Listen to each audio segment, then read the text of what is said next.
So here we have pears that have been washed. They're going to be peeled. We're going to remove the stem and blossom ends and core them. And then we're going to set them in a bowl with lemon juice and water, or you can use citric acid with water. Here you can see the pears that are already peeled, cored, and have had the stem and blossom ends removed.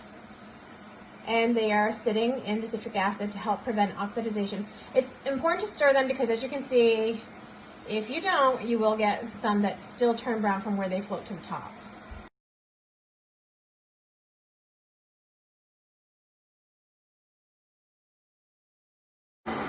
Here we have pears that are heating in syrup. The syrup is a much heavier concentration for brandied pears.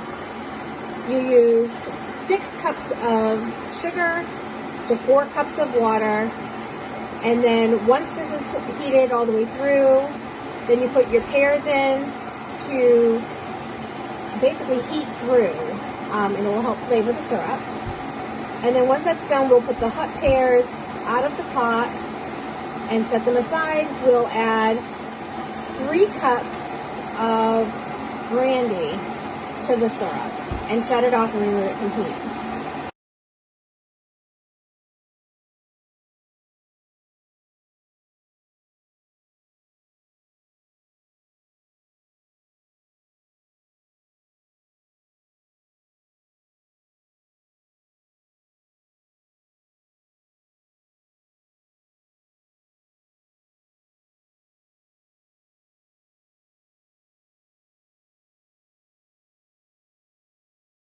So here we have the pears packed cavity side down.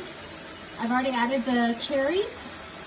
And then these jars, I'm doing a batch with Kahlua. So these will be Kahlua pears, and the rest will be brandied pears. The syrup is reheating. I'm going to go ahead once this is hot and add syrup to the Kahlua pears, and then once those are filled, I'll go ahead and add the brandy to this pot to fill the rest of the jars.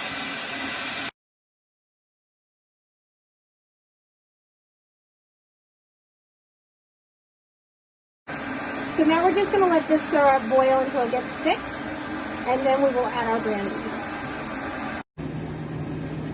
You can see that the syrup is definitely boiling well. It is definitely thickening, but I want it to be a bit thicker because I want it to maintain a syrup consistency once the brandy is added. The syrup's nice and thick. We've added the brandy, and we are filling jars to a 1/4 inch headspace.